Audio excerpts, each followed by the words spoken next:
Assalamualaikum warahmatullahi wabarakatuh. Halo, perkenalkan nama saya Kasalfa Wulandari. Saya dari kelompok 2 bersama dengan dua rekan saya Putri Adeningsi dan Siti Eliza. Kami akan menjelaskan tentang siklus pengeluaran. Halo, perkenalkan saya Putri Adiningsi.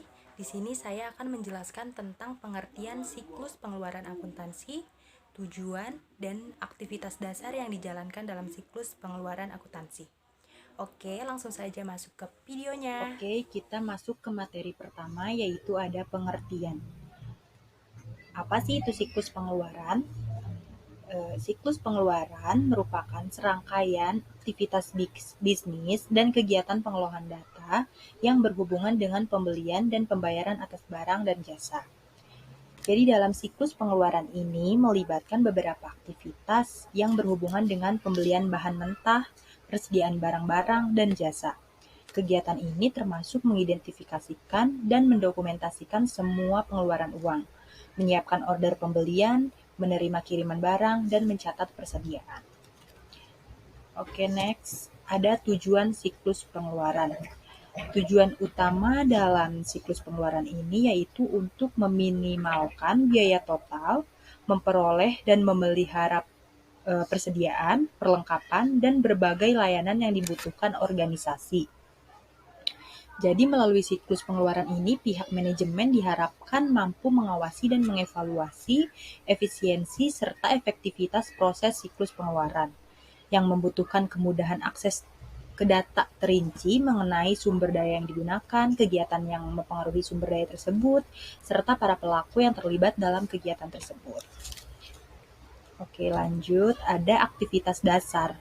Aktivitas dasar yang dilakukan dalam siklus pengeluaran terbagi menjadi 3, yaitu ada memesan barang, persediaan, dan jasa atau ordering material, supplies, and service.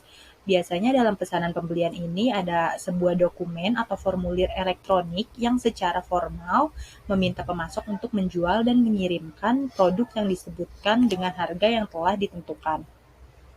Jadi biasanya ada persetujuan terlebih dahulu. Dan yang kedua itu menerima dan menyimpan barang, persediaan, dan jasa atau receiving material, supplies, and service. Jadi bagian penerimaan ini mempunyai 2 tanggung jawab utama, yaitu memutuskan apakah menerima pengiriman, dan yang kedua yaitu memeriksa jumlah dan kualitas barang, apakah sesuai yang dipesan atau tidak.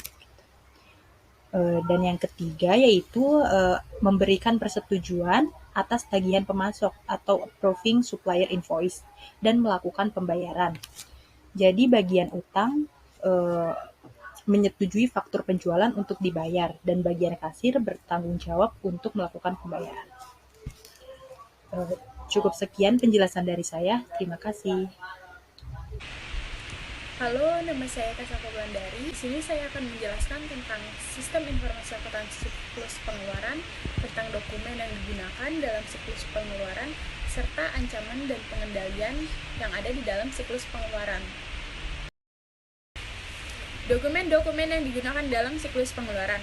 Untuk transaksi pembelian kredit, menggunakan dokumen permintaan pembelian, pesanan pembelian, laporan penerimaan barang, dan voucher. Untuk pengeluaran kas menggunakan cek. Dan untuk kreatur pembelian menggunakan memo debit. Ancaman dan pengendalian dalam aktivitas siklus pengeluaran.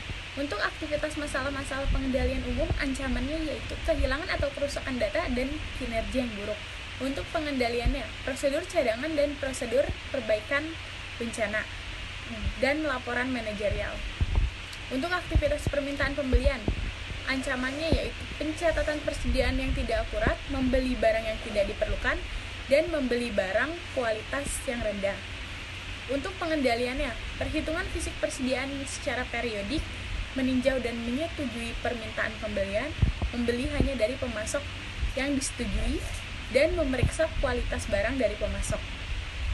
Untuk aktivitas penerimaan barang yang dipesan, kesalahan menghitung barang, dan pencurian persediaan. Untuk pengendaliannya, tidak memberitahu karyawan tentang kuantitas barang dan pembatasan akses fisik ke persediaan, pemisahan fungsi antara penerimaan barang dan pengelola persediaan. Untuk aktivitas menyetujui faktur dari pemasok, ancamannya yaitu kesalahan dalam faktur dari pemasok dan kesalahan memposting akun ke hutang. Pengendaliannya yaitu verifikasi keakuratan faktur, pembatasan akses data induk ke pemasok, dan pengendalian perubahan entry data, serta rekonsiliasi rincian pencatatan hutang dengan buku besar.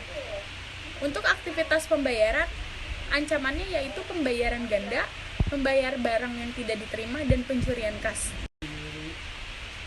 Pengendaliannya yaitu kebijakan untuk membayar hanya dari salinan asli faktur, mensyaratkan voucher package lengkap untuk semua pembayaran, mensyaratkan agar faktur dari pemasok cocok dengan dokumen-dokumen pendukung atas permintaan pembelian, dan pemisahan fungsi antara penulis cek dengan bagian hutang, serta pembatasan akses ke data induk pemasok. Perkenalkan, nama saya Siti Eliza. Di sini saya akan menjelaskan tentang flowchart siklus pengeluaran. Yang pertama, supplier menyerahkan permintaan pembayaran barang kepada bagian keuangan.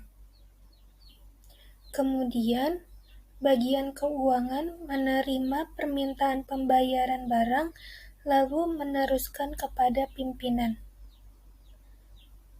Lalu, pimpinan telah menerima permintaan pembayaran barang, setelah itu menandatangani untuk divalidasi dan diserahkan kembali kepada bagian keuangan. Kemudian, bagian keuangan memberikan bukti kas keluar pembayaran barang kepada bagian akuntansi.